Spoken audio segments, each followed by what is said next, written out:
Hi, how's it going? So today for my informative speech, I'm going to talk about social media usage and just pretty much the average person being on their phone and how it affects everyday living and just how phones kind of control your life.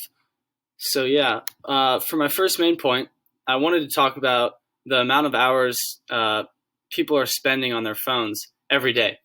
And I decided to interview a lot of my friends for this and ask them how many hours they were on their phone for. And two of the girls that I asked had spent 10 hours on their phone every day. I was looking at it and I was in shock. I was like, holy crap, that's insane. And they claim they're watching movies and stuff. It's just so much time, though. And I did a little bit of math on it. And so I go on my phone for 5 hours a day. So I wanted to do the math on it for me. And 5 hours a day for 1 year results to 1,825 hours on my phone every year. And it's like 1,825 hours. Okay, that's about over 1/8 of the year. And it's 75 days a year. Like 2 months, over 2 months, 2 months and like 15 days out of the year, I'm spending on my phone, like literally just looking at it for straight up 2 months. And I was in shock. Just imagine 10 hours for these girls, some of them. It's absolutely insane. And it's just sad.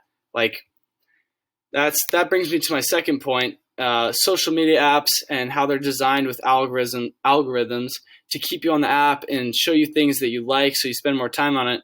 It's highly addictive, and I've seen it in all my friends.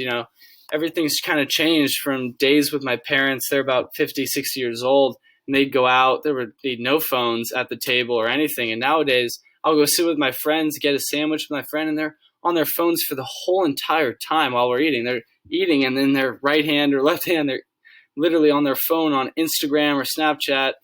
And it's crazy because these apps, these social media algorithms are no joke. I mean, Instagram, I know for sure, is one of the biggest ones that can pull up things that you like and you'll just look at forever. And then the next time you go on it, it's like just showing you stuff you like. So you're always on it and you're like, wow, this is good. Spend a couple hours on it. And then it just becomes like a huge problem. And it's really bad. I think what was one of the stats I said? An average adult would spend 6 hours or more a day watching TV or using computers. So everyone's kind of addicted to their own thing, whether it's their phone or watching TV for so many hours a day. But it's screen time that is the real problem.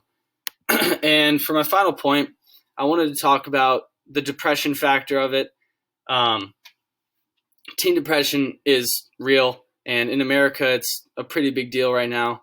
One of the stats I pulled from online was the rate of suicide among those aged from 10 to 24 increased nearly 60% between 2007 and 2018, which is a huge spike, absolutely insane.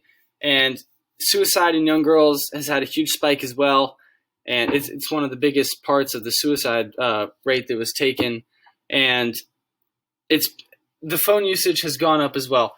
I'm not saying it's the main factor, but it is the biggest factor for sure. I think it's just that girls are always they on Instagram and they're looking at models and they're looking at these perfect images of women, and it's just really like you're looking at a perfect girl, and they think that they need to be perfect, so they try and do stuff to themselves and make themselves look prettier.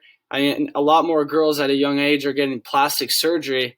I know that this girl, Kylie Jenner, a huge social media influencer who's a model basically, she just has got lip injections, butt injections, breast injections. I mean, she's done it all. And these young girls look up to her and they're like, oh, if I want to look beautiful, I'm going to have to do these things. And it's so sad to see. And then when they post images on Instagram, if they don't get enough likes or comments, they'll take it down and they'll feel shitty about themselves. So that being one of the biggest factors, I think, is a huge problem. And girls seeing images like this really just makes them depressed at the end of the day because they don't look the same and they really want to look like these girls that they see. So it's one of the biggest problems because it leads to depression and then even maybe suicide. And it all starts with opening up your phone and going on an app and getting addicted. Thank you.